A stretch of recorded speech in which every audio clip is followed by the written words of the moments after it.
you can personalize loops, you can set an in and an out to a loop, and then you can set your loops, you have automatic loops. So here, if you come closer, you can see that I've got 4 cue points set up in this. I actually have 4 workable cue points.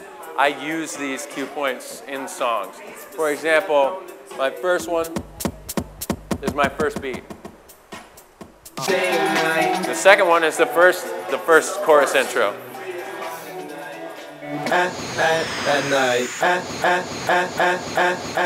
Right, breaks, whatever. And then, these are just parts of the songs that I use. Now, we'll go back to this looping situation. Now you can see you have an in and an out, so you can set manual loops if you'd like. MP3s are waves. MP3s are waves. Okay, it's all waves. Yeah. Waves are better. Yep. You can set manual loops if you want. A lot of people set their loops by here. I'll cancel this out. You actually got to go in there and stop where you want your loop point. It's a stutter control that you can do on the vinyl by holding the vinyl in internal mode.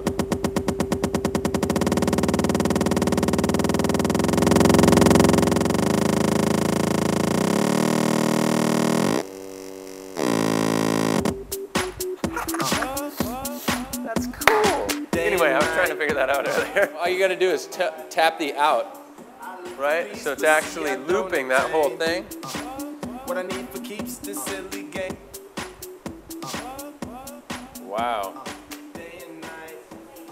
That's really cool. Anyway, so that was the most effects that you can do with this. A stutter. That's it. You can set loops. I use a MIDI controller when I play, so I use a lot of like hops and skips and bumps, like stuff like that. But it's just straight playing. A, B playing. It has an automatic beat setup. It's called when you set up your program here. When they have the interface unhooked, you have a build overview section right here. So right when you have to import your song to build overviews. I'm sorry.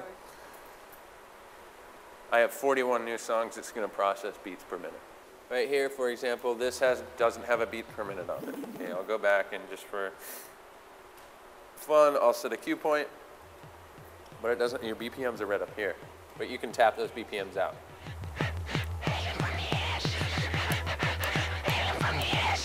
Yep. Highlight that spot and tap with your space bar. Whatever it is. It usually reads it plus or minus a couple of cents. And then it's just enter. You can use an internal mode on this. Internal mode, for example, a lot of people seem to have problems. They think that they're having a faulty control record or whatever. If I put it on internal mode, usually 9 times out of 10, it's the same as every needle problem. When you're using vinyl, it's a connectivity issue.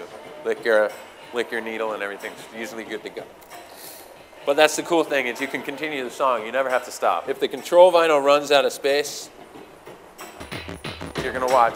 This gray and red bar up here, that's your control signal, okay? It's going to run off here. I'm not going to have any more vinyl for it to play on. And it's going to switch to internal mode automatically. How do you match beats in internal mode? Good question. First of all, let's talk about matching beats. How's that?